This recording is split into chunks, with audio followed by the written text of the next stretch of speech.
Ting. I know it's been a minute, so let's talk.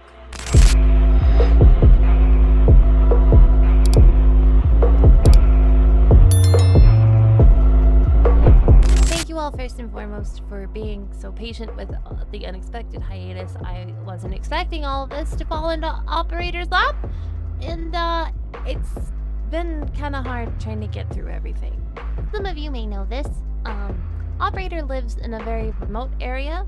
It's a very small neighborhood in the woods. The neighbor has maybe 15 to 20 families in it, being generous. So it's one of those things where just about anything will start the rumor mill churning. Last week, however, the number of families got a little bit smaller. Operator's closest neighbor was murdered within the neighborhood.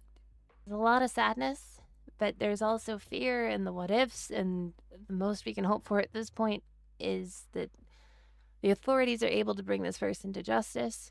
I had initially begun taking time off to kind of process and help the family process and get operator through it, but then a new complication popped up. On May 20th, Private Noodle of the Fluff Guard was losing his ever-loving mind out the window. This isn't the strangest occurrence. He takes great offense to the existence of squirrels and birds and anything that draws breath. However, when I looked out the window, it wasn't a bird. It was a very scared and hurt-looking little thing. That I would later name Smokey. When I went outside, Smokey was barely able to walk, but still used the last of her energy to get over to me and lay her head in my hands. I don't know how long Smokey was out on the mountain by herself. She was extremely dehydrated and malnourished. She has wounds on her legs from some sort of fight with an animal that are healing, but obviously still painful.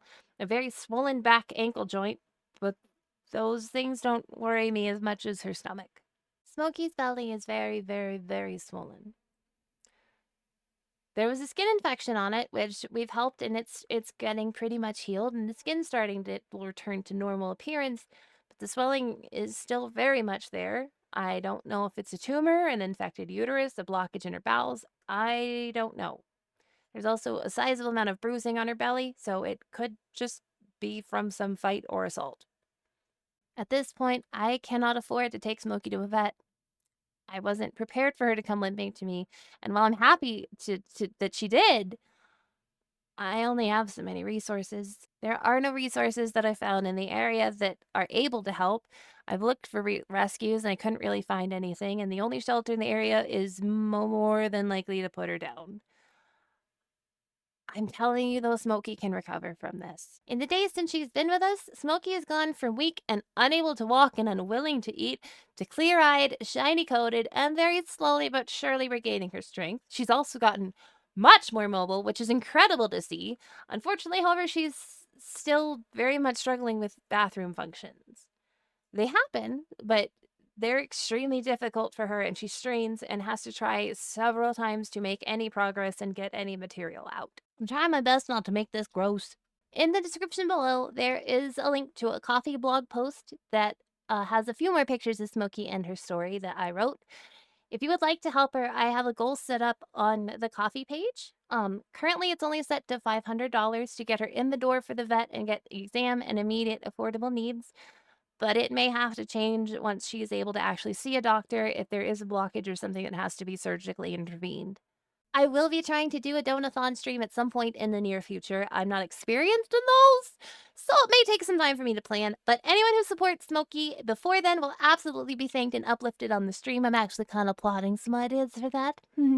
But from the bottom of my heart, I want to say thank you all for being a part of this community. Thank you for understanding that sometimes life just kind of kicks you in the ass. And thank you for anyone who's willing and able to help Smokey. It's been a pretty dark time at the prison and frankly on Operator's Mountain, but I truly believe we can help Smokey get through this and heal and be happy and a healthy member of the Fluff Guard. And I honestly keep telling her I can't wait to see you just jump up in a truck and go with me everywhere, because she just seems like that dog that's so well-mannered and so sweet and just wants to make you smile. I will be doing my best to return to regular posting next week, including early access for my syndicate members and members only videos on Fridays back to regular also. I again thank you guys truly from the bottom of my heart. You're an incredible community, and I cannot appreciate enough how I I don't feel like I'm gonna be forgotten if I have to step offline, and that means more than you know for a content creator. Thank you all one more time for all of the kindness. Foxy loves you. Mwah! Gang gang!